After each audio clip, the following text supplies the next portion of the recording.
అందరికీ నమస్తే అండి. జుట్టు నల్లగా ఉండడం కోసం, జుట్టు ఊడిపోకుండా ఉండడానికి, డాండ్రఫ్ గాన తగ్గించుకోవడం కోసం ఈ ఆయిల్ అయితే చాలా బాగా ఉపయోగపడుతుందండి.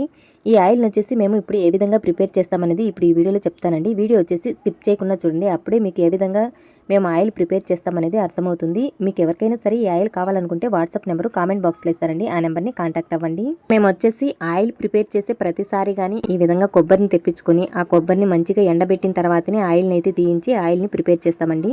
ఎందుకంటే మేము ఎక్కువగా బయట ఆయిల్ అయితే తీసుకోము. ఇలా మంచిగా ఉన్న కొబ్బరిని తెప్పించుకొని కొంచెం లేట్ అయినా సరే మంచి క్వాలిటీగా ఉండాలి. మనం ఆయిల్ చేసింది యూజ్ అవ్వాలి అందరికీ, కానీ ఒకసారి పెట్టుకునేది కాదు కదండి. అందుకోసం అనేసి నేను మంచిగా ఉన్న కొబ్బరిని తెప్పించి ఈ విధంగా ఒకరోజు ఎండబెట్టిన తర్వాత వీటిని వచ్చేసి చిన్న ముక్కలుగా కట్ చేసి వాటిని కానీ ఒకరోజు ఎండబెట్టి తర్వాత అయితే మిల్లుకి తీసుకెళ్లి ఆయిల్ని అయితే తీయిస్తానమాట. ఆయిల్ తీయించిన తర్వాత ఈ ఆయిల్ని కానీ ఒక రోజు అంతా ఎండబెట్టుకోవాలన్నమాట. ఎందుకంటే కొంచెం పచ్చి వాసన లాగా ఉంటుందండి. అందుకోసం అనేసి ఎండబెట్టుకోవాలి. ఎంత మనం ఆయిల్ కాంచినా సరే ఒక రోజు ఎండబెట్టుకున్నామంటే మంచిగా ఉంటుందన్నమాట. ఇప్పుడు వచ్చేసి ఆయిల్ని అయితే ఎండలో పెట్టేసాము. ఒక రోజంతా అలాగే ఎండబెట్టేసిన తర్వాత మరుసటి రోజు అయితే అందులోకి వేసే ఆకులు పువ్వులు అన్నీ కానీ చాలా ఫ్రెష్గా ఉన్నవి తెచ్చుకున్నామండి. చూడండి, కరివేపాకు కానీ చాలా ఫ్రెష్గా ఉంది. తగలగరాకు కానీ ఉసిరికాయలు కానీ మొత్తం అన్ని కానీ ఫ్రెష్గా ఉన్నవి తెచ్చుకున్నాం అనమాట. ఫ్రెష్గా ఉన్నవి వేసామనుకో మనం ఆయిల్ ప్రిపేర్ చేసినా కానీ మంచి రిజల్ట్ ఉంటుంది. మేము ఎప్పుడు ఆయిల్ ప్రిపేర్ చేసినా ఈ విధంగా ఫ్రెష్గా ఉన్న ఆకులు పువ్వులు అన్నీ తెచ్చుకొని మంచిగా వీటిని వచ్చేసి మంచిగా క్లీన్ చేసుకొని వాటర్లో కడిగేసి మిక్సీ పట్టుకోవాలి. ఇంతకు ముందు సారి నేను కచ్చా పచ్చగా దంచి వేయడం వల్ల ఆయిల్ ప్రిపేర్ అవ్వడం చాలా లేట్ అయిందండి. మనం ఈ విధంగా మిక్సీ పట్టేసామనుకో ఆయిల్లో మంచిగా కలిసిపోతుంది. మంట కానీ తక్కువగా పెట్టుకొని ఆయిల్ని అయితే ప్రిపేర్ చేసుకోవాలి. ఎక్కువ మంట పెట్టుకున్న చిన్న మంట మీదనే ఆయిల్ని అయితే ప్రిపేర్ చేసుకోవాలన్నమాట. అన్నీ మిక్సీ పట్టేసి పేస్ట్లు అన్నీ కానీ రెడీగా పెట్టుకున్నాము. ఇప్పుడైతే ఆయిల్ని అయితే ప్రిపేర్ చేద్దామండి.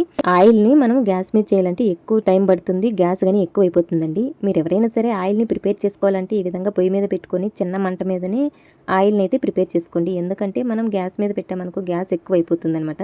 ఇంకా మేము వచ్చేసి బయట పొయ్యి పెట్టేసి పెనం అయితే పెట్టామండి. పేస్ట్లన్నీ వేసేసరికి పెనం అంతా నిండిపోయిందనమాట. ఇంకా ఆయిల్ కొద్దిగా పోసాం. ఆయిల్ పోయేసరికి అది మేము తెచ్చిన ఆయిల్ అంతా కానీ అందులోకి సరిపోవడం లేదు, ఎక్కువ పొంగిపోతుంది ఆయిల్ అంతా పోసామంటే అనేసి ఇంకా ఆపేసామన్నమాట. ఇంకా మా అక్క వచ్చేసి పెద్ద గిన్నె పెట్టేద్దాము, ఇంకా ఈ పెనంలో అయితే ఈసారి చేయలేము ఆయిల్ అని చెప్పేసి మళ్ళీ ఆ పెనం అయితే దించేసామండి. మాకు ఒక్కటికి 2 పనులు అయిపోయాయి అనమాట. ఈ పెనం ఇంకా అయితే 15 లీటర్లు అట్లా పడుతుంది. ఇంకా పెనంలో మేము ఈసారి వచ్చేసి ఒక 30 లీటర్స్ అట్లా చేస్తున్నాం కాబట్టి ఈ పెనంలో అయితే పట్టలేదు. మళ్ళీ గిన్నెలోకి మొత్తం పేస్ట్లు ఆయిల్ అంతా కానీ గిన్నెలోకి వచ్చేసి మళ్ళీ పొయ్యి మీద అయితే పెట్టేసాము. ఈ ఆయిల్ అంతా అయ్యేంత వరకు చిన్న మంట మీదనే ఆయిల్ని అయితే ప్రిపేర్ చేసుకోవాలన్నమాట. ఆయిల్ అంతా ప్రిపేర్ అయిపోయి దించే ముందు ఇందులోకి వచ్చేసి నల్ల జీలకర్ర, మెంతులు, నాటు గులాబీ పూలు అయితే వేస్తామన్నమాట. ఇంకా ఆ పూలు వేసిన కొద్దిసేపుకి మనం మంట అనేది తగ్గించేసి పొయ్యి మీద నుంచి ఆయిల్ని అయితే దించి పక్కన పెట్టుకునేయాలి. ఎందుకంటే పొయ్యి మీదే ఉందనుకో ఆయిల్ అంతా కానీ ఎక్కువగా ఇమిరిపోతుంది. తర్వాత వచ్చేసి మనకు చాలా వరకు ఆయిల్ అనేది తగ్గిపోతుందండి. ఆయిల్ మొత్తం అంతా ప్రిపేర్ అయిపోయిన తర్వాత మేము వచ్చేసి పొయ్యి మీద నుంచి దించి పక్కన పెట్టేసాము. ఇంకా అది చల్లారిన తర్వాత ఇంట్లోకి అయితే తీసుకెళ్దామని చెప్పేసి బయట పెట్టేసామన్నమాట. ఇంక ఇది చల్లారిన తర్వాత చూడండి ఇంట్లోకి అయితే తీసుకొచ్చి పెట్టాము. ఆయిల్ వచ్చేసి ప్రిపేర్ అయిన వెంటనే మనము వాడడానికి ఉండదండి. బాక్స్లోకి పోసేసి మూత పెట్టేసి ఒక 2-3 రోజులు పక్కన పెట్టేసేయాలి. 2-3 రోజుల తర్వాత మొత్తం ఆయిల్ అంతా కానీ వడగట్టేసి ఈ విధంగా బాటిల్లోకి పోసుకుని ప్యాక్ చేసుకోవడమే. చాలా మంది అయితే ఆర్డర్ పెట్టుకున్నారండి.